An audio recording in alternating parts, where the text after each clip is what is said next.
কদ আফলাহাল মুমিনুন আল্লাযীনা হুম ফী সালাতিহিম।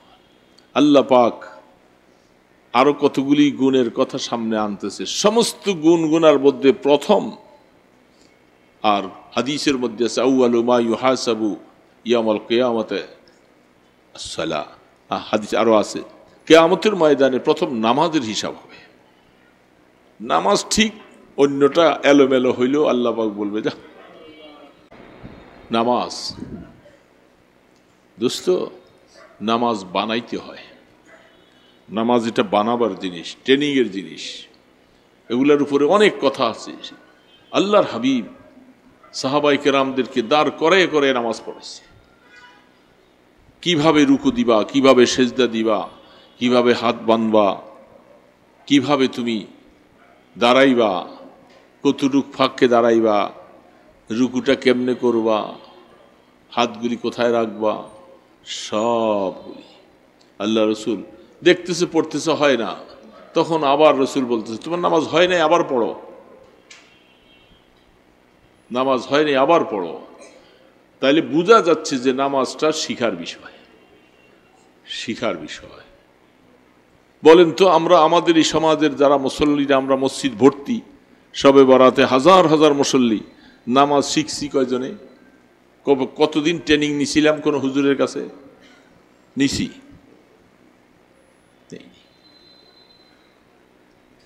অনেক সময় আমরা আমাদের এখানে দাঁড় করাই দেখাইতাম, আগে কয়েকবার আগে হয়েছিল, সোজা হয় না, লোহার মতো শক্ত হয়ে গেছে।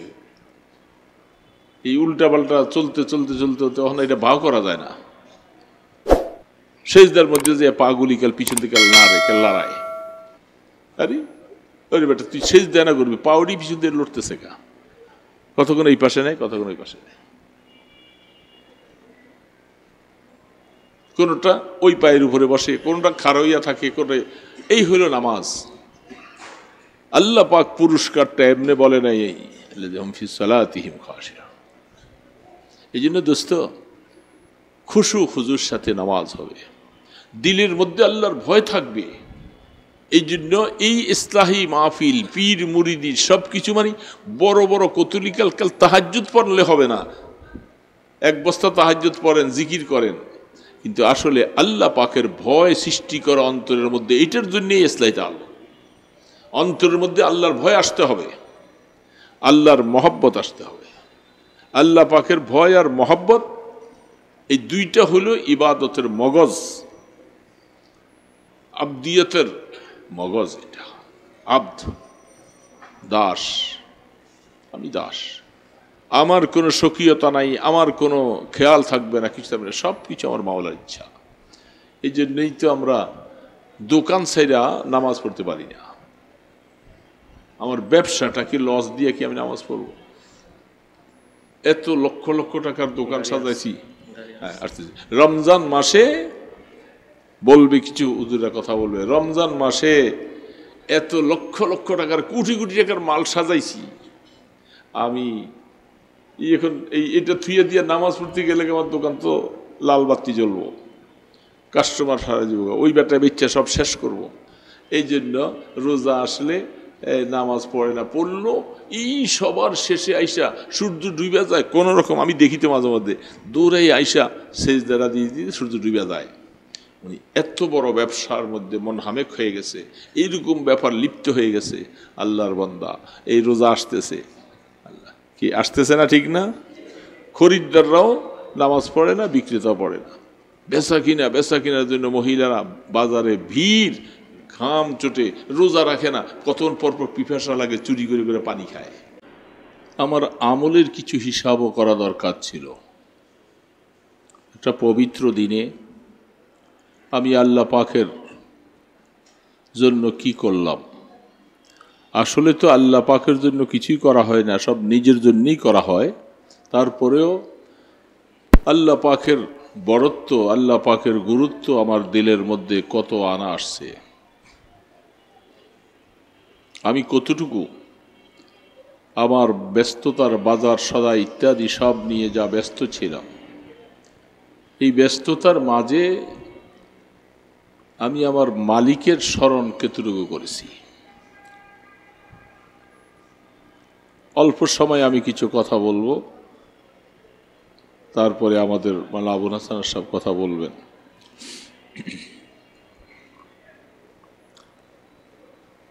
আল্লাহ রাব্বুল আলামিন, দেখেন আমরা এখন ঈশার নামাজ পড়ছি, এখানে সবাই জামাতে পড়েছি, নামাজগুলি আমরা পড়ার চেষ্টা করি। এইখানে যারা আছে আমার মনে হয় নামাজ পড়ার ব্যাপারে চেষ্টা করে না, এমন সম্ভবত এখানে এখনো সেই চেহারা দেখা যায় না। সবাই নামাজের ব্যাপারে সচেষ্ট হয়েছে। কি বলেন আপনারা, ঠিক না ব্যাঠিক?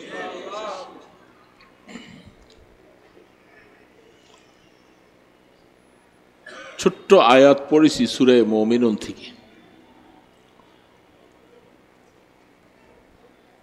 সূরাটার নামে সূরাতুল মুমিনুন, মুমিনদের সম্পর্কে কথা।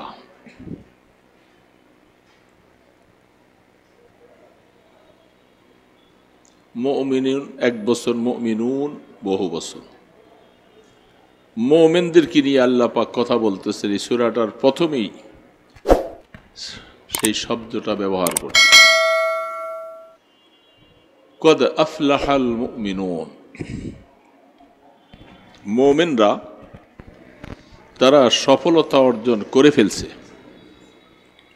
সফলতা অর্জন নিশ্চয়তার সাথে। কিছু কিছু শব্দ আরবি ভাষায় আছে নিশ্চয়তা বোঝাবার জন্য, সেইখানে আল্লাহ পাক কিছু শব্দ ব্যবহার করেন। সেই শব্দগুলোর মধ্যে থেকে একটা শব্দ আল্লাহ পাক নিয়েছেন কদ। নিশ্চয়ই সফল কাম হয়ে গেছে, লাভবান হয়ে গেছে, নাজাত পেয়ে গেছে। দুনিয়ার কোনো মানুষের কথা নয়, দুনিয়ার কোনো রাষ্ট্রপতি বা কোনো আইনওয়ালা যদি বলে অমুক ব্যক্তি মামলার থেকে খালাস, তার কোনো চিন্তা নাই, নিশ্চয়তা দিয়ে দিলেন, সেই লোক তো বাস খুশিতে আটখান হয়ে যায়, তার কোনো পেরেশানি নেই। আর তিনি স্রষ্টা আল্লাহ, আমাদের প্রভু, আমাদের রব, সব কিছুর নিয়ন্ত্রণ যার হাতে, তিনি বলতেছেন।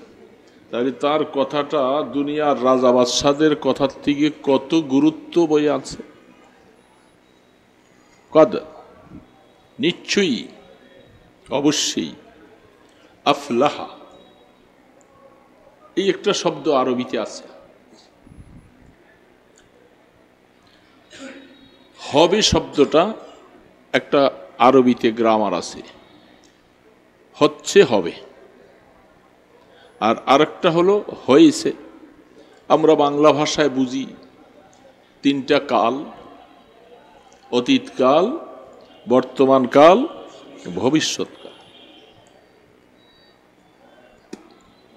অতীতকাল ব্যাপারে কোনো কথা যদি বলা হয়, সেই কথাগুলি হয়ে গেছে মানুষের সব ধারণার ভিতরে। যেমনটা আমরা যারা বুড়া হয়ে গেছি, আমাদের বাল্য বয়সটার সম্পর্কে আমাদের জানা আছে, যৌবন সম্পর্কে আমাদের জানা আছে, কিন্তু ভবিষ্যৎ সম্পর্কে আমাদের জানা নাই। অতীতটা আমরা নিশ্চিতভাবে বলতে পারি এই ছিল, এই হয়েছে, এই হয়ে গেছে।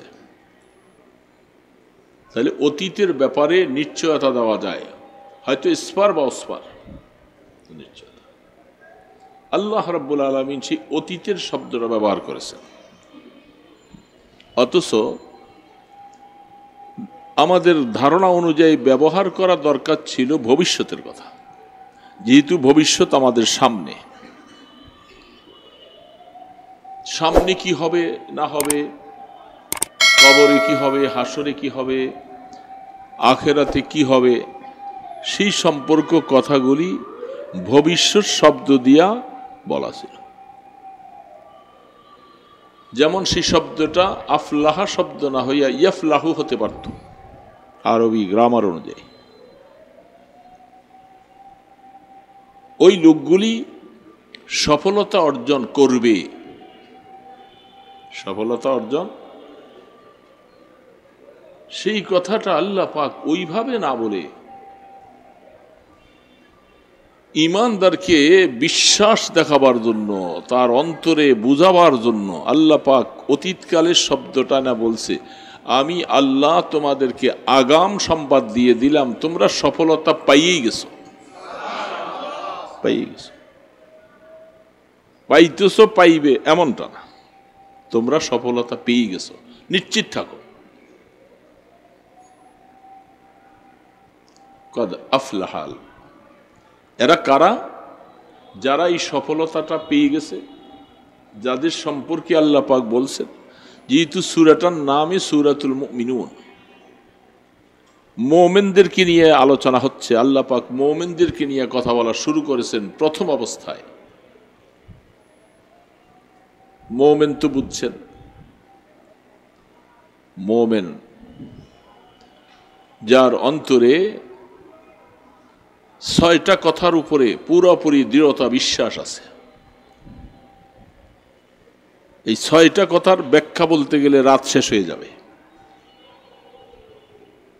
6টা কথার সংক্ষেপে আমরা জানি, যেটা আমরা পড়েছি ছোটবেলায় মক্তবে, না বুঝলেও অনেকের মুখস্থ আছে। কালেমায়ে তামজিদ, আপনার ইমানে মুফাসসাল, ছোটবেলায় মক্তবে পড়াইছে না? ইমানে মুজমাল, ইমানে মুফাসসাল। মুজমাল মানে সংক্ষিপ্ত, কিছু শব্দগুলা কি বলে দেওয়া হয়েছে, এই কথাগুলি মোটামুটি এই কথার উপরে বিশ্বাস স্থাপন করতে পারলে তুমি মুমিন। আর মুজমাল, মুজমালের বিপরীত হলো, তার বিপরীত হলো মুফাসসাল, যেটাকে তফসিল ওয়ালা বর্ণনা করা হয়েছে, ভাঙ্গা ভাঙ্গা দেওয়া হয়েছে, এটার নাম ইমানে মুফাসসাল। ছোটবেলায় পড়েছি আমানতু বিল্লাহ ওয়া মালাইকাতিহি ওয়া কুতুবিহি ওয়া রুসুলিহি, পড়ছেন? আমানতু ওয়া মালাইকাতিহি ওয়া কুতুবিহি ওয়া রুসুলিহি ওয়াল ইয়াউমিল আখির ওয়াল কদরি খাইরিহি ওয়া শাররিহি মিনাল্লাহি তাআলা ওয়াল বা'স বা'দাল মাউত। এই শব্দগুলি বিভিন্ন ব্যাখ্যার দাবি রাখে। এই জন্য বলছি, এগুলির আলোচনা করতে গেলে একটা একটা করে বলতে গেলে রাত শেষ হয়। প্রত্যেকটাই ব্যাখ্যার দাবিদার। আমরা সংক্ষেপে মুখস্থ করে আসছি, সংক্ষেপে মুখস্থ করছি। মুমিন হতে হলে তাকে এই কলেমাটার এই শব্দগুলি যথাযথভাবে ধারণ করতে হবে সিনায় এবং বাহ্যিক অঙ্গ প্রত্যঙ্গে। কলবের মধ্যে, দিলের মধ্যেও ধারণ করা লাগবে, আর বাহ্যিকভাবে আপাদমস্তক সমস্ত শরীরগুলো তার আনুগত্য হয়ে যেতে হবে। সেইখানে আল্লাহ পাক বলছেন, প্রথম শব্দটাই হলো আমানতু বিল্লাহ। ঈমান আনতে হলে প্রথম কাজটাই হলো ঈমান আনতে হবে কার উপরে? আল্লাহ পাকের। আল্লাহ নিরাকার, আল্লাহ দেখা যায় না, আল্লাহ ঘুমান না, আল্লাহ পাক ক্লান্ত হন না, আল্লাহ খান না, আল্লাহ জন্ম দেন না, তিনি জন্ম হয় নাই, জন্ম দেনও না, সমস্ত কিছু তার অধীনস্থ, তার ক্ষমতার ভিতরে। এই জন্য আল্লাহ পাক সম্পর্কে যে এই শব্দগুলি ব্যাখ্যা, এগুলার আবার ব্যাখ্যা আছে, ব্যাখ্যার ব্যাখ্যা আছে। আল্লাহ রাব্বুল আলামিন, আজকে জুমার সময় খুতবায় পড়েছিলাম,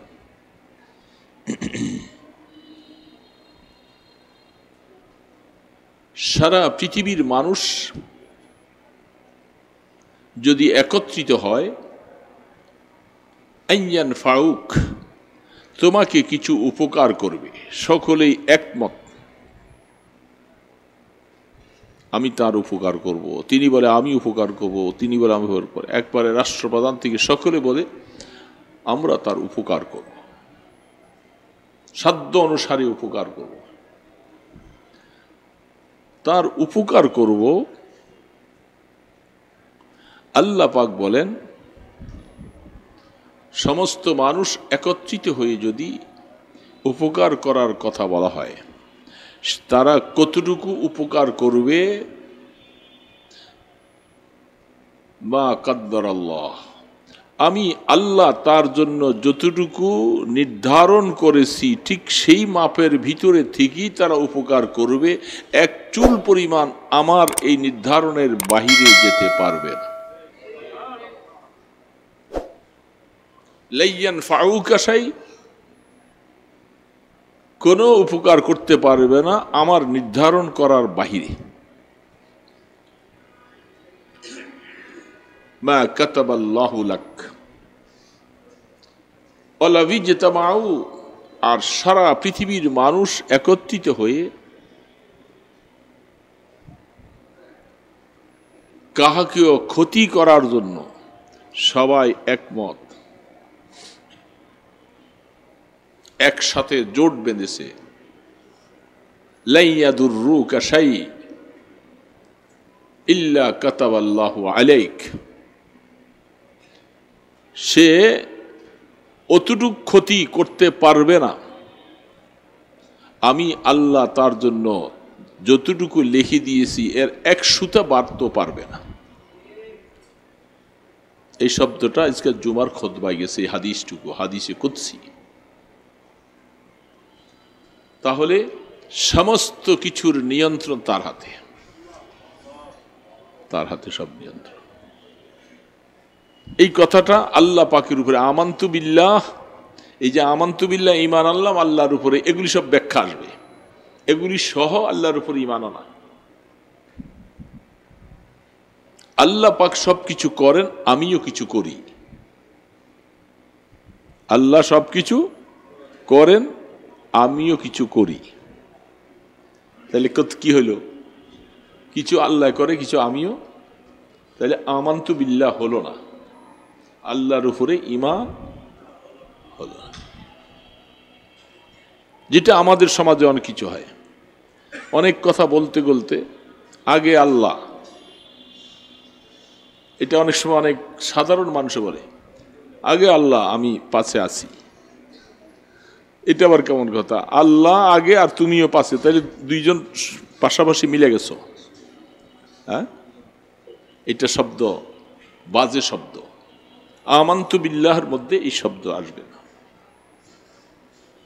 পাগলের মতো না বুঝে বলে, কয় তুই যা আগে আল্লাহ আমি আসি, এরকম কথা বলে কি বলে না আমাদের সবাই?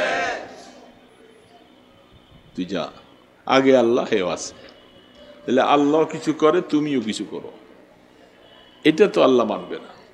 আল্লাহ পাক তো শিরিক নিবে না, তার ইবাদতের মধ্যে অংশ নিবে না। আগেও আল্লাহ, পাশেও তিনি সবকিছু। আমান্তু বিল্লাহ, এটার নাম আমান্তু বিল্লাহ। ওয়া মালাইকাতিহি ওয়া কুতুবিহি ওয়া রুসুলিহি ওয়াল ইয়াউমিল আখির, এগুলি অনেকগুলি ব্যাখ্যা। ওয়াল কদরি খাইরিহি ওয়া শাররিহি মিনাল্লাহি তাআলা, ভালো মন্দ সব কিছু নিয়ন্ত্রিত হচ্ছে আল্লাহ পাকের তরফ থেকে। এটা তো আমরা মানতে পারি না। যখনই সমস্যা হয়ে যায় এটার জন্য সব দায়ী অমুককে দিতেছি, আল্লাহ পাক বলে তাকে দোষ দেয়, এটা তোমার তাকদীর, কাউকে দোষ দিয়ে লাভ নেই। তাকদীর খাইরিহি ওয়া শাররিহি মিনাল্লাহি তাআলা, ভালো মন্দ সবকিছু আল্লাহ থেকে। এই জন্য ব্যাখ্যায় গেলাম না। তাহলে ঈমান আনতে হলে ঈমানে মুফাসসালটা আমরা পড়েছি না, কিন্তু পড়া অনুযায়ী প্রত্যেকটা শব্দের যে ব্যাখ্যা ব্যাখ্যা আছে এটা অনুযায়ী আমি নিজেকে এখনো বানাইতে পারিনি, সেটা আমি অনেকে বুঝিও না। অনেক সময় এই ইমানে মুফাসসালের শব্দগুলোর যে ব্যাখ্যা এটা বুঝিও না। যেমন এখন আমান্তু বিল্লাহর উপরে আমি সামান্য কয়েকটা কথাই বলছি, এরকম ওয়া মালাইকাতিহি এটার ব্যাখ্যা আছে, ওয়া কুতুবিহি ওয়া রুসুলিহি ওয়াল ইয়াউমিল আখির ওয়াল কদরি খাইরিহি ওয়া শাররিহি মিনাল্লাহি তাআলা ওয়াল বাসে বাদাল মাউত, এগুলি সব কিছুর উপরে ঈমান আনা, এটাকে ঈমানে মুফাসসাল বলা হয়েছে। এগুলি যথাযথভাবে বুঝে শুনে আমল করা যার আছে তাকে বলে মুমিন। সে হলো কি? মুমিন। এই জন্য আল্লাহ পাক বলতেছেন, তাহলে বুঝেন তো মুমিনের গুণগুলি কি, মোটামুটি বুঝতেছেন তো মুমিনের কতগুলি গুণ থাকা দরকার।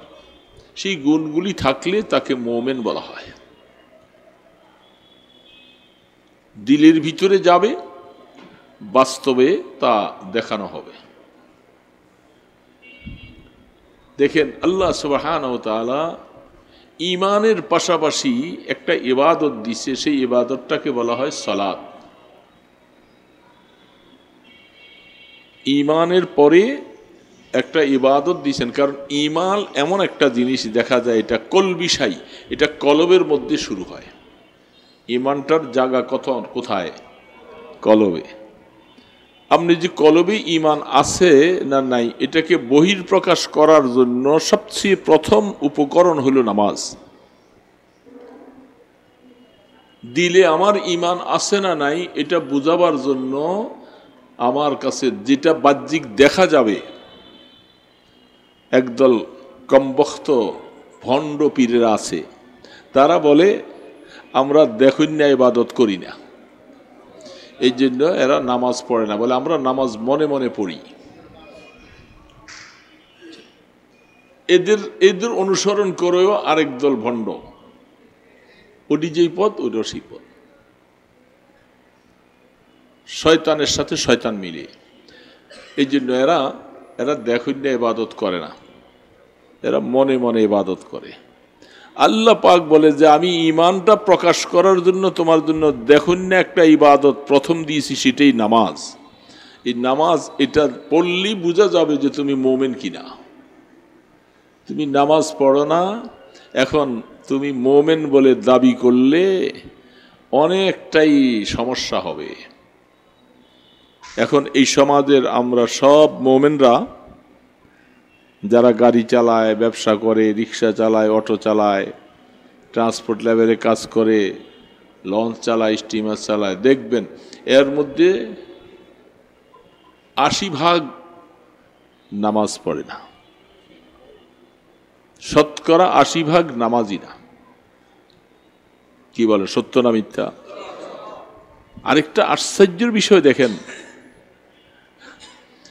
বিভিন্ন সফরে যাইবার সময় মসজিদগুলি মাগরিবের সময়, আসরের সময় গাড়িওয়ালারা বিশেষ করে মাগরিবের সময় অনেকগুলি গাড়িগুলি মসজিদের পাশে রাখে, প্যাসেঞ্জাররা নামাজ পড়বে। তো আমরা অনেক সময় দেখি এখানে জায়গা পাওয়া যাবে না, এই জন্য আমরা এখান থেকে সরে সামনে যে আরেক মসজিদ, তো দেখা তো খুব ভালোই লাগে। ড্রাইভারটা কত ভালো মানুষ, সব মুসল্লিদেরকে নামাজ পড়াইবার সুযোগ করে দিছে। কি বলেন, ভালো না? খেয়াল করে দেখবেন ড্রাইভার আর হেল্পার ওরা কেউ নামাজে যায় না। ওরা গাড়িটা বন্ধ করে ওই সিগারেট খায়, ওই চা খায়, পাশের দোকানে দাঁড়ায় পানি খায়, চাও খায় বাম হাতে, সিগারেটও খায় বাম হাতে, পানিও খায় বাম হাতে, সব ডাইন হাতটা এদের অবশ হয়ে গেছে। এরপরে ওই যেটুক সময় দিছে এটুক সময় পার হয়ে গেলে আইসা স্টার্টিংয়ের মধ্যে বসে, বৈশা পো আওয়াজ দেয়, প্যাসেঞ্জাররা সবাই এসে উঠে। তারা কারো একটু অজু এস্তেঞ্জা দেরি হয়েছে, কারো আগ পিছ হয়, এরা আসলো, সবাই উঠলো, গণাগণি করে দেখলো, গাড়ি ছাড়লো। তো নামাজ তোমার জন্য না, তুমি তো মুসলমান না, তুমি তো মুমিন না, তোমার জন্য কি আর নামাজ আছে? সবাই নামাজ পড়াইলো, তিনি পড়লো না, এটার দ্বারাই সে পার হয়ে যাবে নাকি? কিয়ামতের ময়দানে পার হয়ে যাবে না? আমি তো একটু ভালো কাজ করছি, যেই ভালো কাজটা করছো এটা নিজের উপরে প্রয়োগ করতে পারো নাই। এইরকম লোকগুলি ম্যাক্সিমাম বহু জায়গায়। অনেক অনেক সময় যদি সুযোগ মতো পাওয়া যায়, অটো রাইখে আপনি ভাই একটু দাঁড়াও, আমি একটু নামাজটার সময় চলে যায়, নামাজটা পড়ে নেই, ও বৈশা রয়েছে মসজিদের ভিতরে অটোটা নিয়ে রাখে। ও একটা যুক্তি দিবে, কয়ে যে স্যার আপনি পড়ে আসেন, কারণ অটোটা এইভাবে রাখিয়ে গেলে আমার এটা চুরি হয়ে যাবে। অথচ এমন জায়গার মধ্যে রাখছে সেখানে চুরি হওয়ার মতো জায়গা না। ভালো কথা, চুরি হয়ে যেতে বা মালের হেফাজত করবে, কিন্তু মসজিদের বাউন্ডারির ভিতরে সুন্দর মতো রাখছে, অথবা একটা দোকানদারের সামনে রাখছে, ভাই আমি 2 রাকাত নামাজ পড়ে আসি, আপনি খেয়াল রাখেন। না পরিণার ওজরের অভাব নেই, শত ওজর। তাহলে মোমেনের বহির প্রকাশ হওয়ার জন্য কি ছিল? নামাজটা ছিল। নামাজ পড়ল না। আল্লাহ রাব্বুল আলামিন তিনি বলে দিয়েছেন, ক্বাদ আফলাহাল মুমিনুন, এরা সফলতা অর্জন করে ফেলছে। কারা? মুমিনুন, মোমেনরা। কোন মোমেন? যারা আল্লাহরে মানে কিন্তু নামাজি না, এরকম মোমেন। এরা মোমেনের কত নম্বরে আছে? এদের কোনো নম্বর নাই, এরা নম্বর ছাড়া মোমেন। আল্লাহ পাক তো বলছে মোমেনরা সফলতা অর্জন করেছে। তো মোমেনরা, এই মোমেনদের বৈশিষ্ট্যটা বলতে যাই আল্লাহ পাক দেখেন কি শব্দটা। আল্লাহ পাকের কোরআন এত সুন্দর, এত মজা। আল্লাযীনা হুম ফি সালাতিহিম খাশিউন, প্রথম ইবাদতটাই আনছে। দেখেন, কিছু হলো চাকর, আপনি যা যা অর্ডার করবেন আপনার এই কাজগুলি চাকররা করবে, এতটার থেকে এতটা পর্যন্ত, বেশি করতে চাবে না। করতে হইলে তাকে কি দিতে হয়? ওভারটাইম দিতে হয়। এরা কারা? এরা হলো চাকর, কর্মচারী। আরেক ধরনের মানুষ ছিল, এখন নাই, এদের কি বলে? গোলাম। এদের কি বলতো? কি? গোলাম, কৃতদাস। এরা মনিবের যা অর্ডার করে তাই করতে হবে। গোলাম মানি তার কোনো স্বকীয়তা নেই, সব কিছু মালিকের আন্ডারে। এখানে দাঁড়ায় থাকতে বললে দাঁড়ায় থাকবে, শুয়ে থাকতে বললে শুয়ে থাকবো, যেই কোনো কাজের অর্ডার দিবেন সেটা সে করতে হবে। তবে হ্যাঁ, হাদিস শরীফের মধ্যে পাওয়া যায়, গোলামকে এমন কাজের অর্ডার দিও না যে কাজটা তুমি করতে পারবে না। তুমি যদি এই কাজটা করতে যাও তুমি করতে পারবে না, কিন্তু তার উপরে এমন কাজের হুকুম দিও না, এটা জুলুম হবে। তবে গোলাম আপনার হুকুম মতো সব করতে বাধ্য, এটাকে বলে গোলাম। এটার পরে যে একটা স্তর আছে সেটাকে বলা হয় আব্দ, আব্দিয়ত বলা হয়। এখানেও তার অর্থ দাস, গোলাম বলা হয়। আল্লাহ পাকের সাথে বান্দার সম্পর্ক চাকর নয়, ওই গোলাম নয়, আল্লাহর সাথে বান্দার সম্পর্ক হলো আব্দ, সে আল্লাহ পাক। এই জন্যে আল্লাহ রাব্বুল আলামিন তার বন্ধুর জন্য সব কিছু তার টাইটেল থাকার পরেও মেরাজি নিবে তাকে সবচেয়ে একটা প্রিয় সফর, দুনিয়ার বনভোজন না, ওইটা আখেরাতের বনভোজনের জন্য এমন জায়গায় বন্ধুকে নিয়ে যাচ্ছে।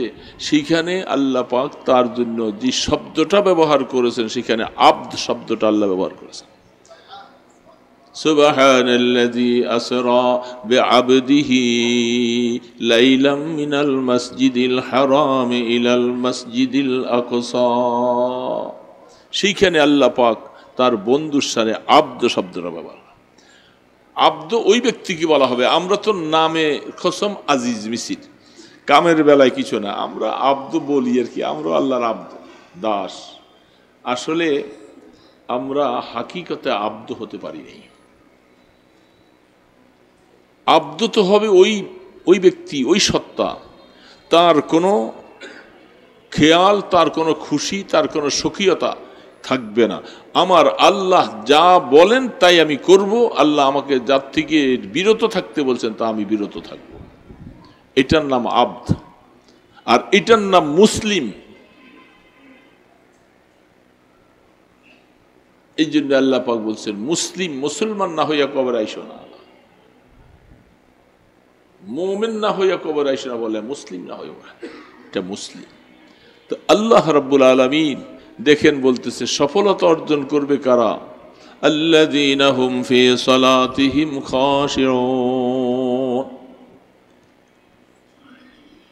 যারা প্রথম ইবাদতটাই নিয়েছেন আল্লাহ পাক সফলতার জন্য, প্রথম ইবাদতটাই নিয়েছেন সালাত। কি? নামাজ। এখন নামাজটাও কেমন নামাজ, এটার ব্যাখ্যা দিয়েছেন একটা শব্দে, এখানে পরিপূর্ণ ব্যাখ্যা চলে আসতেছে, ফি সালাতিহিম খাশিউন। শুধু নামাজ পড়লেই সফলতা অর্জন হবে না। আমি এই জন্যই ভূমিকা বলছি, আমরা তো সবাই এশার নামাজ পড়ে আসছি, মাগরিব পড়ছি, এশা পড়ছি, আসর পড়ছি, সমস্ত শুধু নামাজ পড়লেই সফলতার কথা বলে নাই। নামাজটা কেমন নামাজ হতে হবে? ফি সালাতিহিম খাশিউন। এখন এটার কিছু ব্যাখ্যা, সময়ও কম।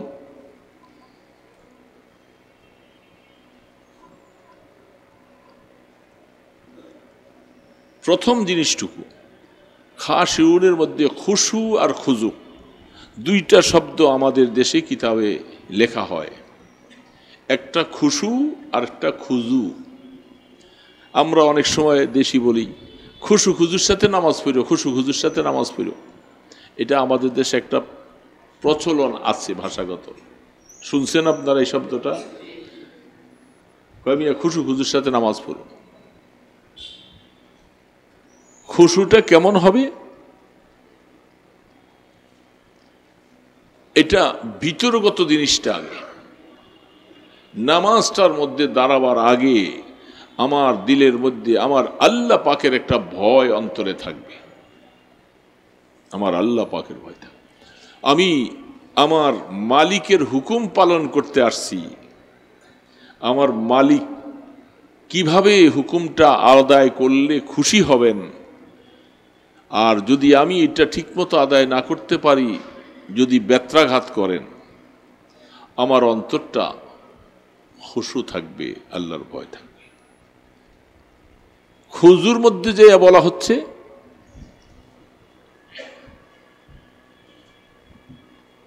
যাদেরকে বলা হয় ফি সালাতিহিম কানিতুন, আয়াত আছে, আয়াত ভুলে গেছি, ইউসাল্লুন, যারা নামাজ পড়ে, এবং কানিতুন শব্দ বলা হচ্ছে, তার ব্যাখ্যা তাফসীরের মধ্যে দেখছেন, যারা নামাজের সময় হাত পা নাড়াচাড়া করে না, আপাত মস্তকগুলিকে স্থির রাখে, নামাজের মধ্যে অযথা কেবল কাপড় চোপড় টানাটানি করে না, শরীর চুলকায় না, কেবল হেলে দুলে না, কানিতিন, এইভাবে তারা নামাজ পড়ে। নামাজ পড়ার সময় দাঁড়িয়ে থাকে, অযথা খামাখায় চুলকায়, এই টুপিটা ভাগ করে, এই মোবাইলটা ভাগ করতেছে, এই শরীরটাকে জামাটা টানতেছে সুন্দর করে, নিয়ত বাঁধে, এই অযথা এগুলি করে না তারা। রুকু সেজদাগুলি খুব ইত্মিনানের সাথে সুন্দরভাবে করে। রুকুর কাইফিয়ত আছে, রুকুটা কিভাবে হবে, পরে কি বলে লাভ কি? আমরাই তো অনেকে রুকু করতে শিখি নেই, এখন জীবন শেষ হয়ে গেছে, এখনো রুকু শিখি নেই, এখনো সেজদা শিখি নেই। কিছুর ব্যাপারে হাদিস আছে, যদি এগুলি দরকার নাই হবে তাহলে রাসূল কেন এগুলি বললেন? রুকুটা কেমনে হতে হবে, সেজদাটা কিভাবে হবে, শরীরে অঙ্গ প্রত্যঙ্গগুলি নামাজে দাঁড়ায় দেখে কতক্ষণ এই পায়ে দাঁড়ায়, মাঝে মধ্যে আমার মেজাজ এত খারাপ হয়ে যায়, আমার সামনে আমি ধরতেও পারি না, এটা বলতেও পারি না। আগে তো সবসময় সামনে নামাজ পড়ছি, পিছনে কি ঘটনা ঘটছে দেখি নেই। আর এখন কি করব, অসুস্থতার কারণে নামাজ পিছিয়ে পড়ি, এখন ওই সামনে নজরে পড়ে এগুলি সব। এই আসলে ভিতরে কাল খিটখিট খিটখিট করে কাল কামড়ায়, কি নামাজ পড়ে,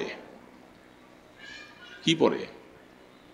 মাঝে মধ্যে ঘোড়ার মতো এই পাউডারে আলগি দিয়া এটা উঠাই দিয়ে এটার মধ্যে বসে দেয়, আবার কতক্ষণ পরে এটার মধ্যে ভর করে এটা দাঁড়ায় দেয়। এর শরীরে না যায় সব এগুলি, কি নামাজ পড়ো। আবার আরেকজন কিছুদিন দাঁড়াইয়া হেলতেছে নামাজ, আরে এটা কি। আরেকজন দেখছি নামাজ পড়তেছে, আমি এই যে কয়েকদিন ধরে খুঁজতেছি কাল তারে ধরতে পারি না। আমি আগে নামাজ পড়ে চলে যাই অথবা সে চলে যায়, সে নামাজে দাঁড়াইয়ে কেবলাটার থেকে এইভাবে তার সিনাটা ঘুরে রাখে। এটা কি বাবা, পাগুলিও বেঁকা, এইভাবে সে কেবলা বানাইছে কোনটারে।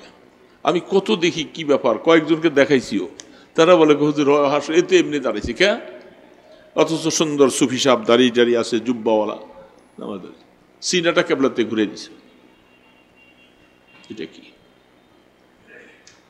নামাজে দাঁড়াইয়া পুরা মোবাইলকে এমন ভাবে কে দিছে কে টিপতেছে দেখছে, দেখা টেক্কা তারপর টিপাটা বন্ধ করে এই ফাঁকি দিয়া নামাজের আয়াত কয়েকটা ছুটে গেছে গা। এটা খুজু না। খুশু যদি থাকতো তাহলে খুজু আসতো, কারণ ভিতরটা ঠিক হইলে তো বাহিরটা ঠিক হইতো। ভিতরের মধ্যে আল্লাহ পাকের খাসিয়াত নাই, আল্লাহ পাকের বড়ত্ব নাই। আমি নামাজে দাঁড়াইছি, এটা কি সাধারণ একটা চারটিখানি ব্যাপার যে নামাজ না পড়লে জাহান্নামে যাওয়া লাগে? সেই নামাজটা পড়তে আমি দাঁড়াইছি আমার আল্লাহর সামনে হাজির দিতেছি। লক্ষ মানুষ পড়ে না, আর আল্লাহ আমাকে তৌফিক দিচ্ছেন, আমি দাঁড়াইছি। আমার মধ্যে কত একাগ্রতা, কত খেয়াল আল্লাহ পাকের থাকা দরকার, কত খেয়াল থাকা দরকার ছিল। আমি না দেখলি কি, আমার আল্লাহ তো আমাকে দেখতেছেন সবকিছু। আল্লাযীনা হুম ফী সালাতিহিম খাশিউন। সামনে আরো অনেকগুলি গুণের কথা আছে। প্রথম গুণটাই আল্লাহ পাক এমন একটা মার্কার গুণ নিয়েছে, এটা যদি ঠিক হয় বাকিগুলি ঠিক হবে, আর এটা ঠিক না সবখানে এলোমেলো হবে। এখন বুঝছেন তো আল্লাহ যে গুণগুলি সামনে বলতে যে প্রথম গুণটা নামাজের কথা বলছেন, আর এই নামাজটা ঠিক হলে তুমি কাদ আফলাহাল মুমিনুন হবে।